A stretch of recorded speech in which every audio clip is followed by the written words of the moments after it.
Today I'm going to talk about how to use mathematics as a tool to learn more about bobbin lace. And I'd like to start by just addressing some of the preconceptions people have about mathematics. So oftentimes when you see or hear about mathematics, this is the kind of image that you think of. These recursive equations that look very analytical and dry. And indeed, these equations are part of my research, and they describe how big the space is of possible bobbin lace grounds that one can create from deconstructing and rearranging the rose ground. But they're only a small part of the research that I do, and I'd like to show you some of the more creative side of mathematics. It's actually a very imaginative and intuitive kind of experience. And I'd like to start by just giving you sort of a sense of that by looking at something that you might be familiar with, which is the different dimensions and shapes in geometry. So we'll start with this dot, which you can see in the top left corner. And the dot represents a point in space. And here already we're drawing on our imagination because a point has 0 dimensions. It has no width and it has no height. So we actually can't see it. We can't draw nothing. But it is something, it's a coordinate in space. And so here we're using our imagination. And now let's take this dot and move it sideways. Say the horizontal direction is shown by this blue arrow, and just make copies as we move it along. We move it an infinitely small amount of distance each time, and we trace out this line. So here again, we have a one-dimensional object, which we can't actually see. So we're representing it here by this very skinny rectangle, which we can see. And it has an infinite number of points in it. Again, infinity isn't something that we can actually relate to in our daily experience. We have to use our imagination. Now let's move that line in a direction that's perpendicular to the first direction. So let's say a vertical direction down. And we'll take copies as we move it infinitely slowly down to trace out this square. So now we have a 2-dimensional object made from an infinite number of copies of this 1-dimensional object. And here finally with square, we have a width and a height so we can see it. And so our representation is accurate to what we're imagining. And we're getting the sense that we have a relationship between the point and the line and the square, and that brings us to 2 dimensions. And so why not try this in 3 dimensions? So let's imagine taking this square and moving it in another perpendicular direction to the first 2. So this one would be out of the plane of the screen, so towards you out of the screen, or perhaps away from you back into the screen. And we trace out this 3-dimensional cube by infinite number of copies of these 2-dimensional squares.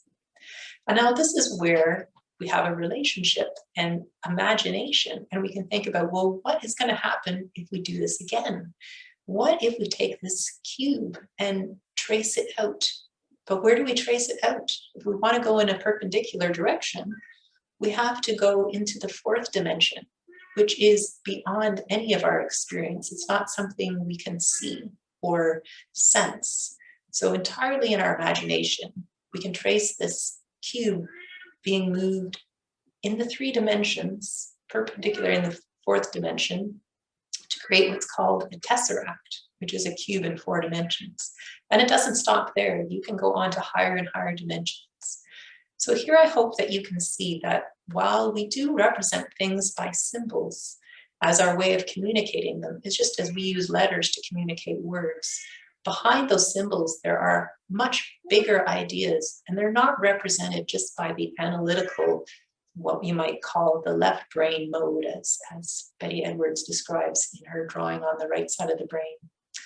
But it's actually much larger, and it requires your imagination, intuition, and a lot more on the right-hand side of your brain. Before I start explaining how mathematics applies directly to bobbin lace, I'd like to share with you a little bit of the inspiration about why I went down the path of looking at math and applying it to bobbin lace in the first place. And it comes from origami. So origami is a 2,000-year-old art form. And in most of those 2,000 years, it was pretty much static. There were a few simple forms that were passed down by tradition, to be folded, like the crane and the water bomb. But in the last 100 years, and particularly in the last about 60 or 70 years, it's undergone an explosion in what people can do with origami and the interest in this form. And it comes from different sources, from artists, mathematicians, and scientists. One of the key artists was Akira Yoshizawa.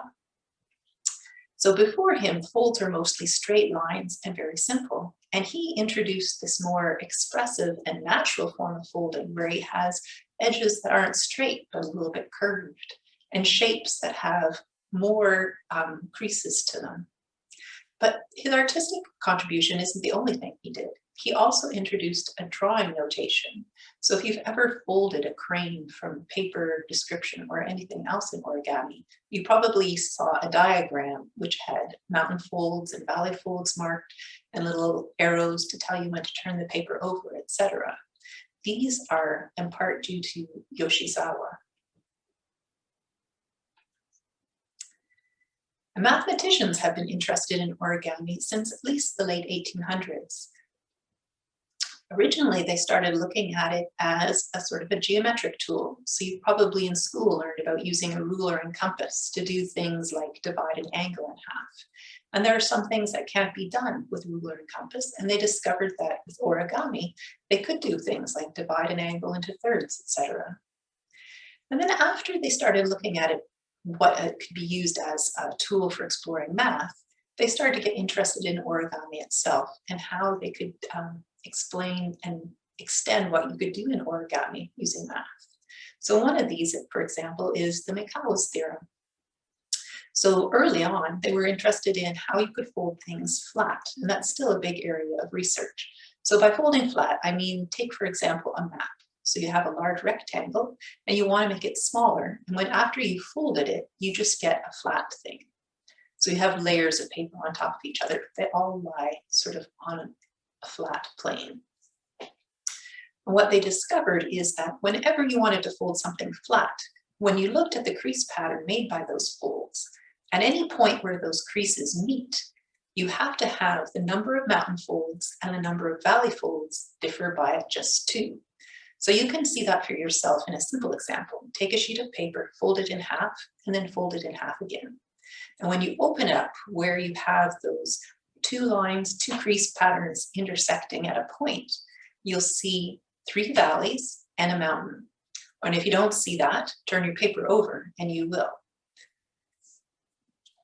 And this concept of knowing whether or not something will fold flat by knowing how many mountain folds and valley folds you have allows the mathematician to think in a very creative way. So what are all the possible ways that you could fold something flat just by sticking to this relationship? And one of the things that came out of this in the 1970s was the Miura fold developed by an astrophysicist named Koryo Miura. And this fold has actually become quite well known in modern times because it's been picked up in architecture and fashion as well. But here, for example, say you're folding your map. Isn't this lovely that you can just pull on the corners to open it up and it expands to full size so you can find out where you are and where you're going. And then when you want to put it away, you just let go of those corners and push them a little bit towards each other, and it just naturally folds into the right position. That is so much easier than the traditional map folding way where you're in a car and you've got to try and somehow expand this thing over your steering wheel, etc. So through this mathematical exploration, origami has extended into many different areas. As an art form, it can become much more detailed. So you can get something like this dragon where every scale is shown and it's still folded from a single piece of paper. But it's also gone on to influence architecture, both in the form of buildings as well as the structural design, because there's strength that comes from the fold of a piece of paper. You've got these reconfigurable shapes where folding is considered like a linkage that can have different positions. And it's also expanded into medicine and into outer space exploration with the folding of large pieces for satellite dishes, for example, that get folded up, taken into space, and then unfolded. So you can see that just this scientific and mathematical attention given to the field has expanded it rather significantly. Well, I've been looking at mathematical perspective of bobbin lace for almost a decade now. My work is not the first. In fact, in the early 1900s, Emile Artel was looking at something that he called braid theory, which you might have heard of, which is a mathematical study of braids. And so the first idea I'd like to share with you is about our cross and twist actions. And so I'll describe first how I was taught to do a cross and twist, and then explain how a mathematician looks at them. So I was taught to do the cross as you have 4 threads, 2 pairs, and you take the middle 2 threads and you do left over right. So the red thread goes over the blue thread as shown on the left here. And similarly for the twist, you have your 4 threads, and for each pair, you go right over left. So the blue threads go over the red threads as shown on the right here. Now let's look at it from a mathematical perspective. The cross is almost the same. So in Emile Artel's description of braid theory, he would say that you take an even numbered bobbin. So we're going to number our bobbins from left to right. So our even numbered bobbin, which in this case is the red one that I've numbered 2, and it goes over its neighbor to the right. So it goes over the blue one, just as we described earlier. But in a twist, here's where things get slightly different.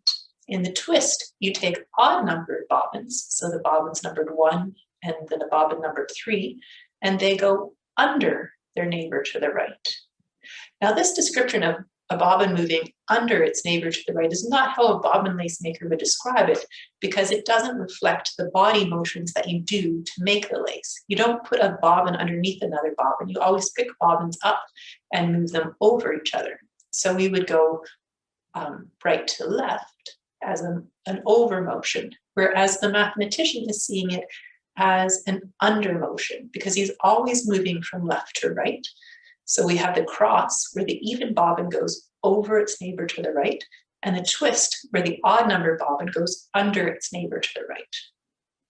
Now the interesting part is that if you look at it this way, the way that Emile Artel looked at it, you can see that we have this even going over, odd going under, and gives us our over, under kind of rhythm that we have in an alternating braid. So basically his technique is explaining how, doesn't matter how many crosses or how many twists you do or what order you do them in, you will always have an alternating braid as a result. The other thing to keep in mind is that the way our bobbins move, so they move in pairs. So when we pick 4 threads, they're not randomly just picking 4 threads. The 4 threads always start at the beginning of a pair, which means they always start in an odd position. So when we're making our braid, we don't have to count our bobbins from the very beginning on the left-hand side to know if we're in an odd position so that we should go under, or an even position to know that we should go over. We always know that the leftmost bobbin of our 4 threads is an odd position. And this way, the whole process of making bobbin lace has become simplified to just doing these cross and twist actions and moving around by pairs. Imagine if the lace makers who are foremothers had thought of it in a different way and always braided with 3 bobbins at a time. In that case, we would have to always look up and see what was the last thread doing. Did it go over or did it go under? And you know that the threads are very fine and they're buried under this forest of pins, so it's really difficult to see. Or they could have just randomly picked their 4 threads, and again, they wouldn't know whether it should be over or under without looking at the actual thread. Now you might think, well, so big deal, maybe we don't care about this alternating braid structure. Why is it so important? And I would put to you that it is a fundamental part of the structure of bobbin lace, not just because of tradition, but because of how the lace is formed and how we want it to behave. So we want it to be sound. So we want it to be a fabric that can be worn as clothing or put on furniture and function even after being washed. And we don't have, like they do in weaving on the loom, where you have just vertical lines and horizontal lines, the warp and the weft, which maintains the stability of the structure. We have threads that can wander all over the place. So this whole idea that it's an alternating braid which means that threads are locked in place by their neighbors, is critical to this open, airy, holy structure. Another thing that I take away from this mathematical perspective is that we're kind of limited in the choices of stitches that we typically use, at least as contemporary lace makers. We often stick to half stitch or cross twist cross, which is called linen stitch or cloth stitch. Maybe we'll do a whole stitch, cross, twist. Sometimes we'll do a turning stitch, cross, twist, cross. And maybe sometimes we'll do a tulle stitch, which is cross and 3 twists. But that's pretty much the entire vocabulary that we seem to have when we come to make lace. But we're not limited by that. We can get an alternating braid from any combination of these crosses and twists. And we can even break down the twist into just twisting the left pair or just twisting the right pair. We still end up with an alternating braid. So here, for example, are 5 different variations that use cross, twist, twisting just the left pair, which I've represented by an L, or twisting just the right pair, which I've represented by an R. And you can look at these diagrams and see that you get wildly different visual appearance just by these 5 examples that are different from the traditional stitches. And this is a very small sampling of what is possible.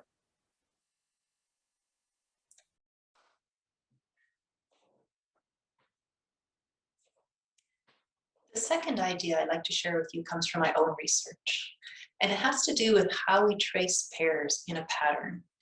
So many lace makers use what I'll call the cross twist cross approach. That is, they have a pair coming in from the left and it leaves on the right, and another pair comes in from the right and it leaves on the left, just like you would have if you were tracing the pairs in a cross twist cross.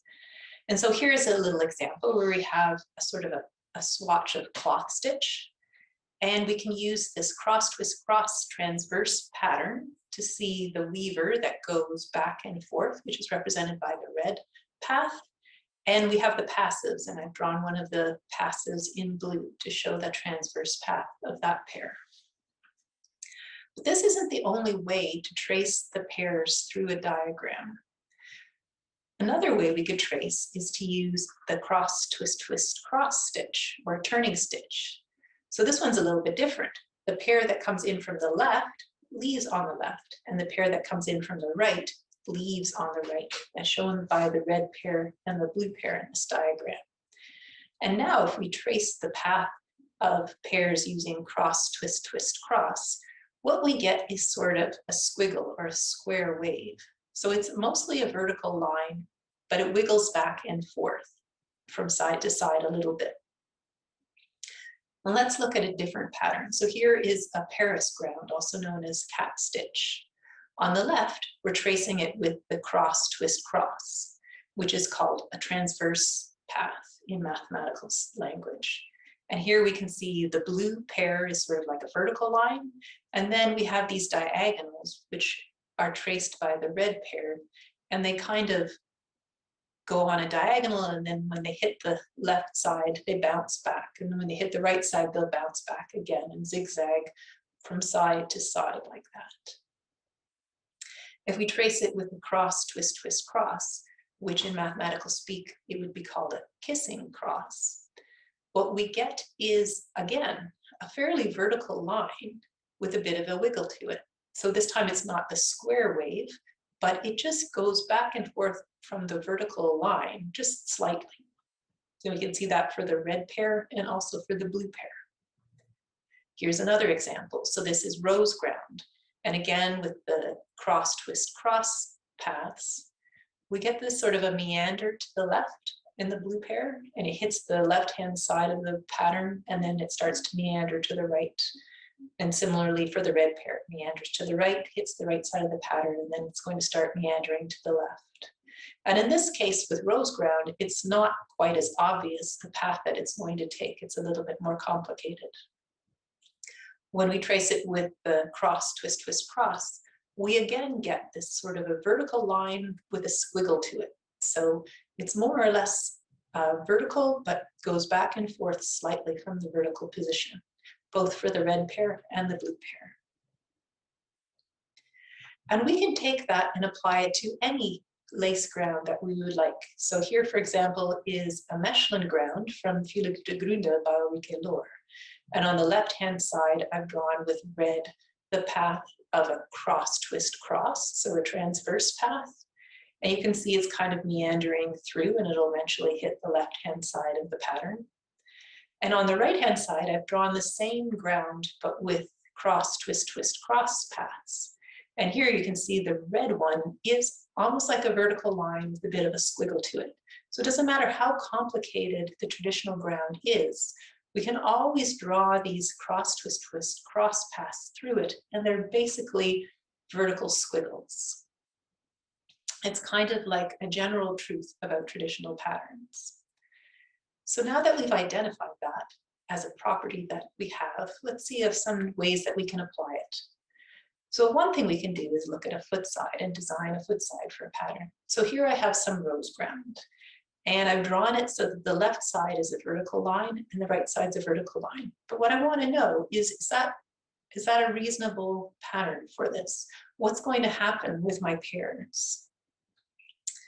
If I take my cross twist twist cross paths and look at them, on the left-hand side, I can see that my red pair, when I get to the tip of the diamond on the left-hand side, I don't have a vertical line. So I just have a point. So in order to have a vertical line there, I'm going to need an extra pair. So I'm going to add this white pair that I've drawn as a straight white line. So that will give me a foot side at the tip of the diamond. But then when I come down to the next bit, which is the square, so I have a left-hand side of the square, now I still have that white pair plus the pair that forms the left-hand side of the square, which is the red pair. So here, I guess I'll have to do maybe a plait. So that's an acceptable solution, but what I'm going to get is a single pair sometimes and a double pair plaited other times. It's going to alternate like that down the side. So not my traditional foot side, sort of a deviation from that. If instead of looking at the red zigzag, I look at the blue zigzag, so I just chop the red zigzag off and now I've got the blue zigzag. If I look at that, every time it comes to the left, it is a point and then it goes back into the ground. And so now if I want a straight line, I can just add my white pair as the straight foot side, and I'll never have to double it up. I just have the ground pair comes and meets the foot side and then goes back in. So here's my pattern that I've drawn using this technique.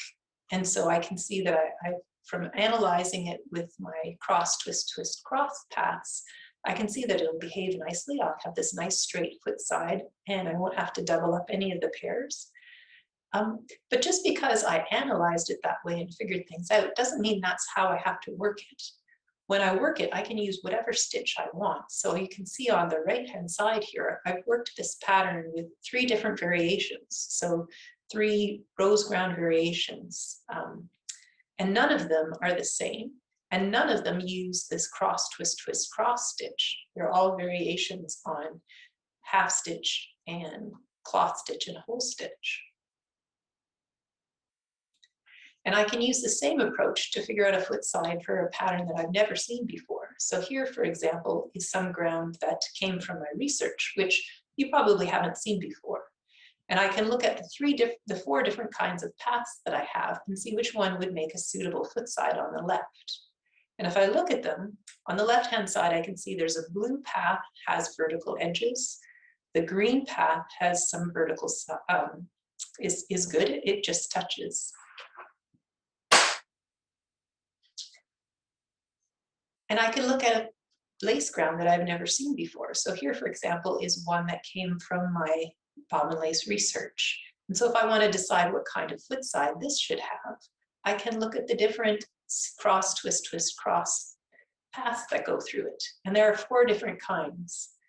If I look at the blue one and the white one, I see that they have vertical lines on the left-hand side. So that would mean I'd have to double up pairs or plait them in order to do the foot side.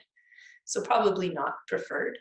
Whereas if I look at the purple and the green paths, they all just touch the left-hand side and then go back into the ground. So those would make suitable foot sides for the left. Similarly, on the right, I can see that the white and the green and the purple all have vertical parts on the right-hand side. So that would not be preferred for the right foot side. But the blue zigzag path, it just touches the right side and then goes back into the ground. So that would be my preferred foot side on the right.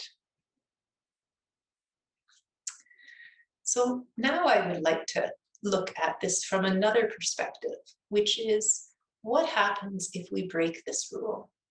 So here is a little sample of a ground. It's like Paris ground, but it's rotated 90 degrees. I think Cook and Stott call it tool double. It probably has other names. So whereas in Paris ground, you have vertical lines, in this ground, you have horizontal lines. And at each horizontal line, you alternate. Either it goes left to right or right to left. And if I trace out the cross, twist, twist, cross paths, I see that they have this same property, that they're vertical lines with a bit of a wiggle. So all traditional grounds have this behavior, and all traditional grounds fill a rectangular swatch with just a fixed number of pairs. But what if I wanted to bend this rule? So let me take the same ground, and instead of tracing out a nice, well-behaved sort of vertical cross, twist, twist, cross path, I'm going to let it bend a bit. So here I'm bending it a bit to the left and a bit to the right. It's not quite straight. And then based on how it bends, I assign directions to these horizontal lines. So for example, near the top on the right, I have 3 lines in a row that go right to left instead of alternating every other line. And on the left, in the middle, I have 4 lines that go left to right. And so I'm getting sort of this wavy pattern. And when I trace out the pairs around it that all follow the same behavior, I get this arrangement. So it's not a rectangle anymore. It has sort of a curve to it, like a flow of a river or something. The sides are parallel to each other so that they move along together, but they're not straight. And I can achieve this kind of scalloped or curved or whatever shape I would like, edging to it without adding or removing pairs, which is a nice feature. Another thing I could do is try to make some holes. So here I've traced 2 different cross, twist, twist, cross paths. And you'll notice that at the top they touch, but then in the middle there's this area where they don't touch each other, but then at the bottom they come back together and touch. And so that area in the middle is going to be my hole. And when I trace out the rest of these cross, twist, twist, cross paths, I can see that I have ground to the left and ground to the right of the hole, and they're connected at the top and the bottom. But then there's this region in the middle where I have no connection. And if I'm not using, if I take the pins out, we won't get those nice bends in the purple and green parts of the hole, as you see there, unless I starch them, I guess. So let me just draw those as straightened lines as they would be under tension. So here I've created a hole that could be, for example, a buttonhole, or it could be a negative space in a drawing. I could do all sorts of things with this shape, and I've been able to create it without adding or removing pairs. And finally, I could take the same approach and analyze a really complicated diagram. So this is a diagram that we're analyzing in Pierre Fouché's Patreon group about the adventurous lace makers, and trying to decide where we would add pairs and remove pairs. So it's very complicated, and you can see in the top right corner, the density of the pairs is not very high. And in the bottom left area, the density of the pairs becomes quite high. So obviously we're going to have to add pairs or remove pairs in order to get this difference in density. So here I've used the cross, twist, twist, cross tracing to figure out where the pairs would have to be added. Let me zoom in a little closer so you can see in detail. So I've used different colors to show where the different pairs are. So for example, on the right-hand side, you can see 2 green stars. And in between the green stars, we have these cross, twist, twist, cross pairs that I've had to add. So the stars represent at the top where I would add 2 pairs and at the bottom where I would take 2 pairs away. And remember, you can work this in any stitch that you'd like. So those pairs that I'm adding are not necessarily the same pairs, same threads that I would be removing when I have to take them away. It's just showing you that those are the points where I'd have to do it. So you can take a very complicated diagram and figure out where to add and remove pairs.